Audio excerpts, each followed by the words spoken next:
आज का हमारा टॉपिक है basic of Excel, how to open save and delete any Excel file. Excel में रो कितने होते हैं, एक्सेल में कॉलम कितने होते हैं, कोई डाटा हम कैसे देख सकते हैं, ओवरव्यू हम आज एक्सेल का लेंगे। इसमें कि एक्सेल एक्चुअली में होता क्या है, कहाँ से हमें मिलेगा, क्या होता है। जो मैंने अभी एक खोल रखा है एक्सेल, ये एक्सेल कैसे खुला, हमें इसको डिलीट करना हो तो कैसे डिलीट करेंगे, हम सेव कैसे करेंगे, किसी फाइल को डिलीट करके सेव कैसे करेंगे, किसी फाइल को सेव करके डिलीट कैसे करेंगे, हम नया वर्कबुक बनाना होगा तो नया वर्कबुक कैसे बनाएंगे, नया वर्कबुक क्या होता है। आज इस वीडियो में हम सारी चीज़ें जानने की कोशिश करेंगे। तो आइए बिना देरी किए हम वीडियो की शुरुआत करते हैं। तो सबसे पहले मैं अपना डेस्कटॉप पे चला जाता हूँ। ये रहा मेरा डेस्कटॉप। अब मुझे नहीं पता ये इसमें एक्सेल कहाँ है और मैं इसमें कैसे एक्सेल निकाल सकता हूँ और मैं कैसे जानूँ कि कौन सा चीज़ एक्सेल होता है। तो मुझे कुछ नहीं करना है, मुझे अपने कीबोर्ड में जाना है और विंडो आर प्रेस करना है। जैसे मैं विंडो आर प्रेस करूँगा ऐसा चीज़ खुल जाएगा। तो मुझे यहाँ लिखना है एक्सेल, एक्सेल लिखना है और ओके कर देना है।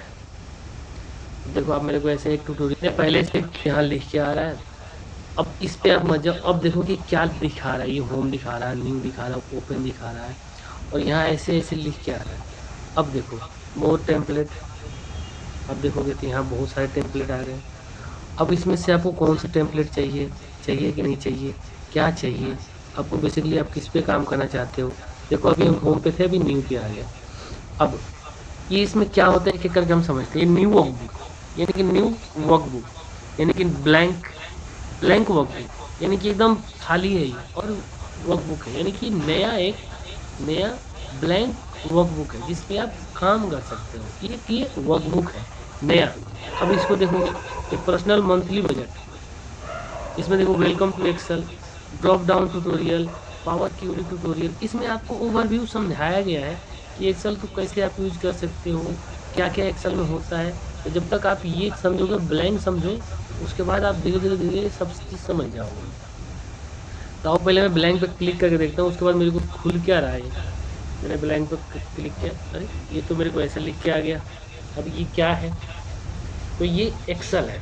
अब ये एक्सेल का एक फाइल खुला है जिस पे हम कोई भी डाटा की एंट्री कर सकते हैं, कोई भी डाटा लिख सकते हैं, इसको सेव कर सकते हैं, इसको अपडेट कर सकते हैं। हम इसमें जो भी डाटा फीड करना चाहें, जैसे करना चाहें, जितना करना चाहें उतना कर सकते हैं। अब जितना करना चाहें, जितने करने से मतलब ये नहीं कि इसमें हम अनलिमिटेड चीज़ें फीड कर सकते हैं, नहीं कर सकते। अब उसके भी एक क्राइटेरिया है, उसके रो कितने होते हैं, उसके कॉलम कितने होते हैं, कहाँ तक आप एंट्री कर सकते हैं, इसका भी एक लिमिट होता है। तो जैसे ये देखो आप, इसको ABCDEFGH ये जो होते हैं इसको रो कॉलम कहते हैं। अब देखोगे तो यहाँ ये कॉलम, आप इधर जाते जा रहे हो आपको खत्म ही नहीं हो रहा है। वैसे आप अगर नीचे आओगे तो ये 1 2 3 4 5 6 7 8 इसको हम कहते हैं रो। अब ये रो कितने हैं, कहाँ तक मैं एंट्री कर सकली, आइए मैं पहले से निकाल रखा हूँ, मैं आपको दिखाता हूँ कि रो कितना होता है। एक एक्सेल में रो की संख्या होती है 10,48,576 रो बोले तो ये नीचे 1 2 3 4 5 6 7 8 9 10 ये होती है रो। कॉलम कितना होता है, कॉलम होता है 16,384। ये हमारे कॉलम होते हैं ABCD वाले, और 10,48,576 ये हमारे रो होते हैं बेसिकली, जो ये नीचे वाले होते हैं। ये अब हम अपने वर्कबुक पे आ जाते हैं जिसको हमने ओपन किया था। हमने ये वाला वर्कबुक ओपन किया था। अब देखो क्या लिख के आ रहा है, बुक टू क्यों लिख के आया, हमें ये समझना होगा। क्योंकि मैंने पहले ही एक नया वर्कबुक ओपन कर रखा था जिसका नाम इतने ना हो, दूसरे वाली सीट पे भी काम करना हो, तीसरे वाली सीट पे भी काम करना हो, चौथे वाली सीट पे भी काम करना हो, तो कर सकता हूँ, बिल्कुल कर सकता हूँ। उसके लिए क्या करना होगा, तो आइए एक बार समझते हैं। पहले हमने ये समझा कि होता क्या था। ये बेसिकली एक वर्कबुक है जिस पे आप काम कर सकते हो, जिसमें जो भी डाटा आप लिखना चाहो, जैसे लिखना चाहो वैसे आप एंट्री कर सकते हो, फीड कर सकते हो, लिख सकते हो, और फिर उसके अकॉर्डिंग आप कस्टमाइज भी कर सकते हो कोई भी डाटा को। जैसे मैं अगर यहाँ पे एक नया वर्कबुक खोलूँ, देखो ये ऑटोमेटिकली इसने नाम 2 ले लिया। अब यहाँ मैं 3 का नया खोलूँगा तो ये 3 हो जाएगा। इस पर अगर जैसे जैसे मैं प्लस पे क्लिक करते जाऊँगा ये सीक्वेंस आगे बढ़ता जाएगा। अब मुझे अगर इसको डिलीट करना हो तो मैं कैसे कर सकता हूँ। डिलीट के लिए क्या करना है, आपको जाना है और अपने कीबोर्ड पे अगर आप माउस है तो माउस पे जाइए, या तो फिर अपने लैपटॉप पे अपना राइट प्रेस करिए। राइट प्रेस करेंगे, देखो आप ये ऐसे लिख के आएगा, ये डिलीट का ऑप्शन आ रहा है, डिलीट कर सकते हो, इसको रीनेम कर सकते हो। आप इसको अगर नाम दूसरा देना चाहते हो तो दूसरा नाम भी दे सकते हो। इसको अगर हाइड करना चाहते हो तो हाइड भी कर सकते हो। इसको कलर करना चाहते हो तो आप कलरिंग भी कर सकते हो। जैसे मान लो मैंने इसको इस कलर से कर दिया, ये दिखेगा क्या? बिल्कुल दिखेगा। मैं चाहता हूँ इसको दूसरे कलर से कर दूँ, मैं चाहता हूँ इसको येलो से कर दूँ। देखते हैं, देखो येलो हो गया। मैं चाहता हूँ इसको ये वाला कलर दे दूँ, देखते हैं हो गया? बिल्कुल हो गया। मैं चाहता हूँ इसको दूसरा कलर दे दूँ, मैं इसको ऐसा वाला कलर दे दूँ, ये हो गया क्या? ये बिल्कुल हो गया। जैसे कि आप जिस जिस कलर से आप चाहो अपने सीट को कलर वाइज कर सकते हो। अब चाहूँ मैं इसको डिलीट कर दूँ, बिल्कुल डिलीट कर सकते हो। आप जाओ यहाँ पे डिलीट का ऑप्शन आता है, डिलीट कर दो। अब देखो ये डिलीट हो गया। अब मैं चाहता हूँ सीट 3 को मैं हाइड कर दूँ, किसी को दिखाऊँ ना, कर सकता हूँ? बिल्कुल कर सकता हूँ। हाइड करूँगा, देखो ये मेरा हाइड हो गया। अब मेरे को अनहाइड करना हो तो कैसे करूँगा? इसी पे जाऊँगा, अब देखो अब अनहाइड का ऑप्शन आता है। अनहाइड पे क्लिक करूँगा तो देखो यहाँ दिखा रहा है कि आपका सीट 3 हाइड था। मैं ओके करूँगा, अनहाइड हो गया। अब मैं चाहता हूँ इसको नाम चेंज करना। मैं इसका नाम चेंज कर सकता हूँ क्या? डेफिनेटली कर सकता हूँ। मैं रीनेम में जाऊँगा, रीनेम में जाके अगर मेरे को इसको कुछ देना हो, जैसे मेरा नाम मैं दे देता हूँ, तो मैं अपना नाम अगर दूँ तो रोहित मेरा नाम हो जाएगा, और मैं इंटर करूँगा, देखो ये मेरा नाम ले लिया। यानी कि मैं इसको भी कर सकता हूँ। इसमें हमने क्या क्या देखा? हम इसको हाइड कर सकते हैं, इसको कलर कर सकते हैं, इसको रीनेम कर सकते हैं, इसको डिलीट कर सकते हैं। मतलब ऐसे हम कई फीचर हैं जो इसमें हम कर सकते हैं, जो कि कॉमन यूज में लिए जाने वाली चीज़ें हैं। आइए सीट 1 पे आते हैं। पहले हम कुछ इसमें डाटा एंट्री करते हैं, उसके बाद से देखते हैं कि क्या ये कैसे काम कर रहा है। जैसे मैंने यहाँ पे लिख दिया एक सीरियल नंबर, और उसके बाद से लिख दिया नेम,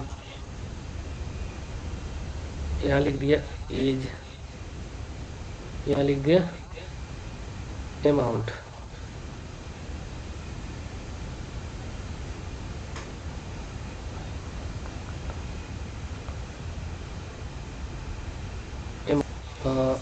ठीक है, यहाँ तक लिख दिया हमने। अब सीरियल नंबर 1 2 3 4 5, 4 5 कर दिया।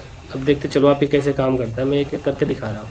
अब जैसे मैं देखो एक एक करके एक 1 बाई 1 लाइन आते जा रहा है, यानी कि ये एक को एक आइडेंटिफाई कर रहा है।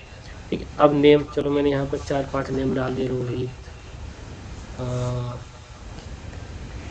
राहुल में डाल देता हूँ, फिर रंजन डाल देता हूँ, रवि डाल देता हूँ, चलो मैं कोई और राम डाल देता हूँ। ऐसे मैं 5 नाम डाल दिए। अभी एज मान लो मैं किसी का 20 22 25 26 27 ऐसे मैंने ये डाल दिए। अब चलो अमाउंट पे रख लेते हैं, जैसे 500 इसमें 500 आ गया। सबका अमाउंट 500 रख लेते हैं। ठीक है, अभी 500 हो गया। अब ये नया वर्कबुक है। अब ये आपने यहाँ एंट्री करिए। अभी चाहते हो कि मैं ये एंट्री 2 दिन बाद, 2 घंटे बाद, 5 घंटे बाद भी देखूँ, कैसे देख सकते हैं? या जो मैं सेव, ये जो मेरा डाटा है ये मेरा परमानेंटली सेफ रहे, जब मेरे को दूसरी टाइम काम करना हो यहाँ से ओपन करूँ और नई एंट्री यहाँ पे करने लगूँ। कैसे करोगे? उसके लिए हमें समझना होगा। अब हमें इस डाटा को सेव करना पड़ेगा। हमें सिंपल जाना है, कंट्रोल प्लेस करेंगे, हमें पूछेगा सेव दिस फाइल सेव नहीं थी पहले। अब हमें इस फाइल को सेव करना है, क्योंकि हमने नया वर्कबुक ओपन किया था। तो न्यू वर्कबुक कभी भी कहीं सेव नहीं होती है, तो हमें पहले जाके इसको सेव करना होगा। अब देखो यहाँ पे आ रहा है डॉक्यूमेंट या मोर ऑप्शन, मैं मोर ऑप्शन में जाऊँगा। मोर ऑप्शन में जाने के बाद ये कहाँ कह रहा है सेव करना चाहते हो आप, तो मेरे को मान लो, अब मैं डाउनलोड में जाके इस फाइल को मान लो मैं गैलरी, डेस्कटॉप पे जाके सीट 2 के नाम से मैंने एक फाइल सेव कर दिया, और मैं एक इसका 2025 नेम दे देता हूँ। ठीक है, और सेव कर देता हूँ। अब ये मेरा फाइल हो गया सेव। कहाँ पे? डेस्कटॉप पे। अब मैं एक बार डेस्कटॉप पे जाके देखता हूँ ऐसा कोई फाइल है क्या? बिल्कुल है, ये रही मेरी फाइल, वहाँ आ गई थी। ये वाली फाइल मैंने सेव करी थी, वो 2025। अब हम आते हैं अपने डाटा पे, जो हमारा डाटा था। अभी डाटा है। अब मैं इसको एक बार काट देता हूँ। उसके बाद देखता हूँ क्या मेरा ये डाटा सेव हुआ है या नहीं हुआ है। अब आप इसको काटेंगे कैसे, यहाँ जाएंगे, कट का ऑप्शन आता है, इस पर जाएंगे और कर देंगे क्लियर। अब ये हमारा डाटा कट गया। अब हम देखते हैं क्या मेरा डाटा जहाँ तक मैंने एंट्री करी, इस पर डबल क्लिक करेंगे ये ओपन हो जाएगा। यस, बिल्कुल आ रहा है। इट मीन्स कि आपको कोई भी डाटा काटने से पहले आपको पहले सेव करना होगा। अगर वो फाइल न्यू है तो आपको पहले उसका लोकेशन देना होगा कि आप कहाँ सेव कर रहे हो, ताकि आप बाद में उस डाटा को वहाँ से निकाल पाओ। दूसरी चीज़, जब आप काट रहे हो तो कंट्रोल एस करना पड़ेगा। इट मीन्स यहाँ पे जो जो आपने एंट्री करी है वो वहाँ पे आपका आ जाए। जैसे अब मैं एक चीज़ और दिखाना चाहता हूँ, 6 7 8। अब मैं यहाँ पे मैं ले लेता हूँ कुछ नाम।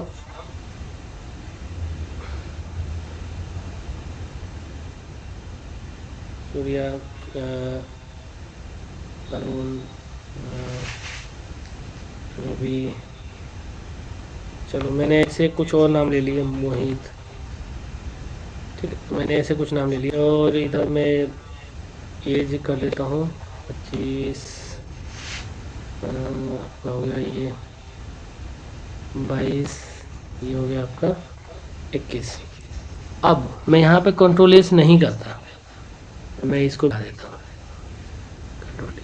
अब मेरे को ये डाटा, अब हमने कहा ये 3 एंट्री नीचे और करी है, अब नीचे करिए। अब मैं इसको ऐसे ही काट देता हूँ तो क्या है, मेरा डाटा सेव होगा। करके देखते हैं कि हो रहा है कि नहीं हो रहा है। अब जैसे मान लो मैं यहाँ गया, काट दिया। अब मैं एक बार अपना डाटा खोल के देखता हूँ क्या मेरा वहाँ, देखते हैं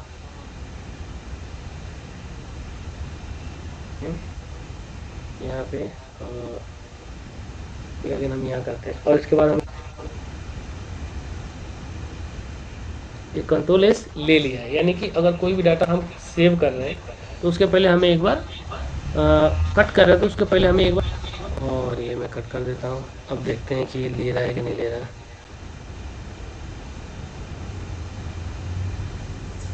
यानी कि इसमें ऑटो सेव का ऑप्शन ये इनेबल हो रखा है। ओह सॉरी, यहाँ पे हम यहाँ मिस्टेक कर रहे थे, यहाँ पे ऑटो सेव का ऑप्शन इनेबल है। यानी कि हमने कुछ भी एंट्री करी तो ये ऑटो सेव हो रहा है। अब देखो, अब ये सही काम करेगा क्योंकि वहाँ पे ऑटो सेव का ऑप्शन इनेबल था। अब हम इसको ऐसे ही एंट्री करते हैं। जैसे मान लो यहाँ पे कुछ लिख दिया, चलो यहाँ पे रोहित लिख दिया, 500 लिख दिया यहाँ पे। अब देखते हैं क्या ये सेव हो रहा है क्या। यहाँ पे जाएंगे, अभी हमसे पूछेगा do you want to change the workbook, save या डोंट सेव। मैं करूँगा डोंट सेव, मुझे सेव नहीं करना। अब मैं देखता हूँ ये मेरे जो अभी एंट्री करी थी क्या वो मेरा सेव लिया, देखते हैं। लेट्स सी, नहीं लिया क्योंकि हमने ऑटो सेव ओपन ऑन था, अभी हमने ऑफ किया। अगर आपका ऑफ है तो आपको क्या करना होगा, यहाँ पे जाके कंट्रोल एस करना होगा। जैसे आप एक बार वर्कबुक में कंट्रोल एस कर दोगे वो आपका डाटा सेव हो जाएगा। अब इसमें देखो ये ऐसे लग रहा है यार, ये थोड़ा सा अजीब अजीब बॉर्डरिंग करना हो, थोड़ा सा इसमें कलरिंग कर दूँ, थोड़ा सा कुछ और ऐसी चीज़ें कर दूँ, थोड़ा सा अट्रैक्टिव लगे, अच्छा लगे, बोल्ड कर दूँ, या इसमें को और क्या क्या मैं कर सकता हूँ। तो मैं एक बार इसको करके देखता हूँ। जैसे ये है, अब देखो ये नंबर इधर की तरफ आ रहा है, नाम इधर की तरफ आ रहा है, फिर नंबर इधर की तरफ आ रहा है, फिर ये वाला नंबर इधर की तरफ आ रहा है, ये इधर इधर आ रहा है। तो मैं चाहता हूँ इसको मिडिल में ले आऊँ। मिडिल में कैसे ले आऊँगा, मैं चाहता हूँ इसको ना अलग कलर से कर दूँ, ये मेरा पूरा एक अलग कलर से हो। मतलब ऑल थिंग्स में इसमें कुछ बॉर्डरिंग लगा दूँ, कुछ हाईलाइट्स कर दूँ। कैसे कर सकता हूँ, एक बार हम करके देखते हैं। हम जाएंगे, जैसे सीरियल नंबर है, नेम है, एज, अमाउंट। अब इसको सेलेक्ट कर लिया। अब हमें इसको ना मिडिल में लाना है। मिडिल में लाने के लिए हमें जाना होगा यहाँ, देखो सेंटर। आप इसको करोगे, इस पर क्लिक, सेंटर कर देगा। अगर आप इस पर क्लिक करते हो तो सबका ये एक साइड में कर देगा, लेफ्ट साइड में। अगर आप यहाँ इधर करते हो तो इसको आप सबको राइट साइड में कर देगा। इसको ऐसे करते हो तो ऐसे कर देगा, ऐसे करते हो, ऐसे करते हो। जी जो भी आपको फेज चाहिए उस फेज में आप यहाँ से ले सकते हो। अब देखो जैसे ये मेरा हो गया। अब मैं चाहता हूँ थोड़ा ये बोल्ड हो जाए क्योंकि ये हेडर है मेरा। हेडर कभी भी थोड़ा सा बोल्ड, चाहे थोड़ा सा अलग होना चाहिए ताकि आपको समझ में आए कि ये मेरा हेडर है। जो भी देखे तो उसको समझ में आए कि ये हेडर है, उसके नीचे अलग डाटा है। तो अब उसके लिए देखो आप इसकी साइज़ को, और आप यहाँ से इसकी साइज़ चेंज भी कर सकते हो। अगर जैसे मान लो आपको ऐसे इस वाले साइज़ में लेना है, चाहे आपको इस वाले साइज में लेना है, चाहे आपको और भी बड़ा करना है, छोटा करना है, जैसे भी आपको जो भी से केस साइज चाहिए उस केस साइज में आप इसको ले सकते हो। अब मैं कलर कैसे करूँगा, इसको सेलेक्ट करूँगा। अब देखोगे आप इस कलर कर रहा है, यानी कि अगर आप इसको करोगे ना, जैसे मान लो ये किया मैंने, इसने क्या किया, आपके थीम्स को इस कलर में कर दिया। अब आप चाहते हो कि जो मेरा लिखा हुआ नंबर है ना वो अलग कलर में हो जाए, वो मैं चाहता हूँ करना। अगर मुझे करना हो, जैसे मान लो ब्लैक है, मैं चाहता हूँ इस कलर में करना। तो देखो अब हमने यहाँ पे दो तरह के कलर लगा दिए, एक तो हमने बैकग्राउंड चेंज किया, दूसरा जो हमारा टाइटल था जो हमने एंट्री करी थी उसको भी हमने दूसरे कलर से कर लिया, यानी कि हमारे यहाँ पे दो तरह से कलरिंग हो गई। अब हम चाहते हैं कि इसमें बॉर्डर लगा दें, बॉर्डर कैसे लगाएंगे, हम चाहते हैं थोड़ा सा इसमें कुछ अलग तरह से और कर दें, वो चीज़ें कैसे करेंगे। तो हम क्या करेंगे, अगर हमें इसको बॉर्डर लगाना हो तो बॉर्डर लगाने के लिए जैसे एक चीज़ और हम यहाँ देख लेते हैं, यहाँ पे ये मेरा लिखा हुआ नेम है। अब मुझे ना इसमें कुछ अलग तरह से लिखना है, जैसे मान लो ये कलर में ले लेता हूँ, चाहिए एप्टोस ले लेता हूँ, ये ले लेता हूँ, जो भी मैं चाहूँ, जिस हिसाब से चाहूँ मैं उस हिसाब से कोई भी यहाँ पे कनाडा कंडरा ये मैं ले सकता हूँ, कंबोरिया ले सकता हूँ, जो भी मेरे को चाहिए मैं उस तरह से अपना यहाँ पे सेलेक्ट करके कोई भी एक फ़ॉन्ट ले सकता हूँ। दुबई में ऐसे लिखी जाती है, ऐसे ले सकता हूँ। मतलब जो भी चीज़ें हैं यहाँ पे आपको देता है ऑप्शन, जिस तरह से आप चाहो उस तरह से आप कोई भी अपना फ़ॉन्ट को कर सकते हो। जैसे मान लो मेरे को इस साइज़ में, कई लोगों को लगता है कि मैं इस साइज़ में रखना है अपने को उसको इस साइज़ में रख सकते हैं। कई लोगों को लगता है कि मुझे ऐसा नहीं किसी और साइज़ में रखना है तो उसको उस साइज़ में रख सकते हैं। तो एक स्मार्ट होता है, जैसे जनरली लोग यूज़ करते हैं यही वाला फ़ॉन्ट यूज़ करते हैं ज़्यादातर लोग, कि हाँ भाई मेरा ये वाला सही है। तो ऐसे मतलब अच्छा भी लगता है, अट्रैक्टिव भी लगता है और सही भी हो जाता है। तो जनरली ऐसे ही यूज़ किया जाता है, बट आपके आपके अकॉर्डिंग आपको जो भी सही लगे वो आप ले सकते हो। यहाँ पे जाओगे और आप यहाँ पे जो भी चीज़ जैसे चाहोगे वैसे आपका ये स्टाइल चेंज हो जाएगा। यहाँ से जाके आप इसकी बढ़ा सकते हो कि इतने नहीं इतने रहेगा, इतना नहीं इतना रहेगा। आप यहाँ पे जाके उसको होल्ड कर सकते हो, यहाँ पे जाके इसके नीचे अंडरलाइनिंग लगा सकते हो। मुझे इसके अंडर ना अंडरलाइनिंग लगानी है, देखो आप यहाँ पे आ रहा है अंडरलाइन, मैं जैसे इस पर क्लिक करूँगा देखो यहाँ पे अंडरलाइन आ गया, यानी कि सबके नीचे अंडरलाइन आ गया। अब मुझे हटाना भी है तो मैं हटा दूंगा, ये अंडरलाइन यहाँ से हट भी जाएगा। अब मुझे थोड़ा सा इसको बेंड करना है, थोड़ा सा तिरछा करना है, तो मैं अगर उसको चाहता हूँ ऐसे करना तो देखो ये आ रहा है ऐसे, और मैंने ऐसे किया ऐसे हो गया। अब मुझे चाहिए तो ऐसे लेना है, अगर मेरे को थोड़ा सा इसको टेढ़ा करके रखना है तो मैं टेढ़ा करके लिख सकता हूँ, नहीं तो मेरे को सीधा रखना है तो सीधा भी रख सकता हूँ। उसके बाद आता है ये, अब देखो यहाँ पे कि बेसिकली हमें ये भी एंगल चेंज करके देता है। देखो अब ये ऐसे हो गया, तो मुझे ऐसे नहीं ऐसे चाहिए, ऐसे नहीं ऐसे चाहिए, जिस तरह से चाहिए मैं यहाँ से चेंज करके अपना उस अकॉर्डिंग ले सकता हूँ। नाम को मेरे को इस साइज में लेना है, अमाउंट को ऐसे करना है, अप करना है, डाउन करना है, रोटेट करना है, आगे करना है, पीछे करना है, जो भी मेरे को चाहिए जिस हिसाब से चाहिए मैं उस हिसाब से अपना करके यहाँ पे अपना कर सकता हूँ। तो बेसिकली हमने ये आज जाना इस वीडियो में कि हमें बेसिकली अगर कुछ भी चीज़ चेंज करना हो, कुछ भी चीज़ लेना हो, कुछ भी चीज़ नया वर्कबुक खोलना हो तो हम कैसे करेंगे। अगर इसको रखना हो, हमें इसमें कुछ और चेंजमेंट करने हो तो हम कैसे करेंगे। अब हम जानेंगे इसमें कि अब हम मुझे इसमें बॉर्डर लगाना है तो मैं बॉर्डर कैसे लगा सकता हूँ। तो मैं इसमें जाऊँगा, इसको पूरा सेलेक्ट कर लूँगा। बॉर्डर क्या होता है बॉर्डर मैं बताता हूँ। जैसे इसमें ना मैं चाहता हूँ कि ये सारा एक बॉर्डर हो जाए, एक साइड में एक बराबर एक बॉर्डर लग जाए, ऑल बॉर्डर। अब देखो जैसे मैंने इस पर क्लिक किया, इस सब का ना इसने बॉर्डर ले लिया, मैंने कि अभी यहाँ पे किसी में बॉर्डर नहीं था, अब इस सारे में बॉर्डर आ गया। तो इस तरह से मैं बॉर्डर लगा सकता हूँ। अगर मुझे चाहता है कि किसी हाफ साइड में बॉर्डर लगाना है या आउटर साइड में ही बॉर्डर लगाना है, इसमें पूरे में बॉर्डर नहीं लगाना है। अब देखो जैसे आउटर साइड बॉर्डर ये कह रहा है कि अभी मैं एक बार करके दिखाता हूँ। आउटर साइड बॉर्डर ये कह रहा है कि मुझे केवल यहाँ देखो आउटसाइडर बॉर्डर। अब ये आप इधर क्लिक करो, देखो केवल ये बाहर बार बार बार बॉर्डर लगा, अंदर बॉर्डर नहीं लगा है। इस तरह से आप अलग तरह का ये थीम छोटा कर दिया और केवल आउटसाइडर बॉर्डर है। मुझे इस साइड में रखना है तो इस टाइप में कर सकता हूँ। मुझे टॉप में बॉर्डर लगाना था, अगर मैं इसमें देखूंगा तो केवल उसमें टॉप में बॉर्डर लगा है। ऐसे अगर हम देखें तो बॉटम में बॉर्डर, अगर हम इसमें देखें तो केवल इसने बॉटम में बॉर्डर लगाया है। तो यहाँ पे बॉर्डर का ऑप्शन आता है बहुत सारा, जिस हिसाब से आप चाहो, जो हिसाब चाहो, जैसे चाहो वैसे आप ले सकते हो और उस हिसाब से आप बॉर्डर का यूज कर सकते हो। जनरली ऑल बॉर्डर लगाया जाता है ताकि डाटा एक बार ये ऐसे हो जाए। अब मुझे इसको, अभी हमने शुरू में डिस्कस किया था कि हम इसको बीच में मिडिल में लाना चाहते हैं। जैसे ये मेरा नंबर है, अब मैं इसको मिडिल में लाना चाहता हूँ, इसमें जाऊँगा और इस पर क्लिक कर दूँगा, मिडिल में आ जाएगा। ये मेरा नंबर है, ये भी मेरा मिडिल में लाना चाहता हूँ, तो मैं ऐसे कर जाऊँगा और मैं इसको मिडिल में ला लूँगा। अब यहाँ पे आती है कि अगर मुझे सबको एक साथ लाना हो तो क्या मैं सबको एक साथ ला सकता हूँ? जी हाँ, बिल्कुल ला सकते हैं। आप सेलेक्ट करिए, नीचे करिए और नीचे जाके इस पे ऑल पे जाके ऐसे आप मिडिल में कर दीजिए, ये आपका सारा नाम मिडिल में आ गया। तो इस तरह से आपका सारा डाटा ऐसे एक बना सकते हो। इसको आप कंट्रोल एस कर दो। अगर आपको ऑटो सेव इनेबल है तो कोई बात ही नहीं है, आपने जो भी किया वो सेव ही हो गया। अगर ऑटो सेव इनेबल नहीं है तो कंट्रोल एस कर दो एक बार जाके, आपका डाटा सेव दिन मोड में चला जाता है। Then again within 1 second वो सेव हो जाता है। दूसरी, ये हमने ये जाना कि ये कलर कैसे कर सकते हैं, ये सब चीज़ें कैसे कर सकते हैं। अब हम इसको जानते हैं कि हम इसको अगर डिलीट करना हो, नया सीट बनाना हो, जैसे वर्कबुक 3 है, अब मुझे वर्कबुक 4 बनाना हो, वर्कबुक 3 बनाना हो, वर्कबुक 5 बनाना हो, तो मैं कैसे बना सकता हूँ? तो सिंपल मुझे यहाँ जाना है और न्यू वर्कबुक, मेरे को ये दे देगा नया।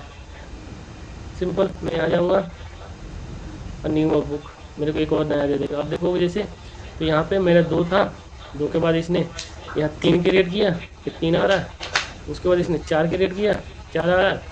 ऐसे जो भी आपको नया बनाना हो वैसे आप नया बना सकते हो। आप इसको अगर आप काट दोगे तो ये इसको काट दो, यहाँ पे कंट्रोल एस करके आप काट दो, ये कट जाएगा। अब आओ हम समझते हैं कि अगर मुझे डिलीट करना हो तो क्या मैं इसको डिलीट कर सकता हूँ? बिल्कुल कर सकते हैं। इस पे जाइए, इस पे राइट क्लिक करिए, उसके बाद इसको ऑप्शन देता है कि मुझे इसको क्या क्या कर सकते हैं। मैं इसको कॉपी कर सकता हूँ, इसको कट कर सकता हूँ, इसको डिलीट कर सकता हूँ, इसको रीनेम कर सकता हूँ, इसको शेयर कर सकता हूँ, इसको ओपन कर सकता हूँ। इसमें जो भी चीज़ें मैं चाहूँ बहुत सारी चीज़ें हैं जो मैं कर सकता हूँ। जैसे मैं इसका रीनेम करना है, इस सीट को ही रीनेम करना है, तो मैं इस पर क्लिक करूँगा। अभी मुझे एडिट का ऑप्शन दे देगा कि आप यहाँ पर लिख लो। जैसे मान लो मैं यहाँ पे इसको 1 कर देता हूँ, इंटर कर देता हूँ, देखो ये मेरे इस नाम से सेव हो गया, यहाँ पे आ गया ये। बेसिकली हमने इसको अलग इसलिए रखा था सेपरेट, ताकि चीज़ों को समझ पाएँ। अब देखो यहाँ पे ये इस नाम से आ गया। अब मैं इस पे जाऊँगा, राइट क्लिक करूँगा, अब देखता हूँ क्या आ रहा है। इस पे डिलीट का ऑप्शन आ रहा है, क्या मैं इस पे क्लिक करूँगा डिलीट हो जाएगा? बिल्कुल डिलीट हो जाएगा। इस पर कॉपी करूँगा, कॉपी हो जाएगा, कट करूँगा, कट हो जाएगा। तो इस तरह से आप एक्सेल का एक ओवरव्यू आज इस वीडियो में जाने, एक्सेल होता कैसे है, एक्सेल को ओपन कैसे करते हैं, एक्सेल हम यूज कैसे कर सकते हैं, एक्सेल डेली लाइफ में यूज क्यों होता है, एक्सेल में रो कितने होते हैं, एक्सेल में कॉलम कितने होते हैं, हम किसी डाटा को कॉपी करके कैसे कहाँ तक कर सकते हैं, हम नया सीट कैसे ओपन कर सकते हैं। तो ऐसे ही इंटरेस्टिंग वीडियो देखने के लिए मेरे से जुड़े रहें। आपको एक्सेल से रिगार्डिंग जो भी कन्फ्यूजन है, जिस भी टॉपिक पे आप वीडियो जानना चाहते हैं, उस टॉपिक पे आप मेरे को कमेंट करके बताएं, मैं उस टॉपिक पे एक वीडियो बनाऊंगा, ताकि आपका बेसिक एक्सेल कन्फ्यूजन क्लियर हो जाए और आगे आप अपने प्रोफेशनल लाइफ में अच्छे से कम टाइम में कर पाएँ। मेरा वीडियो लास्ट तक देखने के लिए धन्यवाद। मेरे से जुड़े रहें। Thank you so much.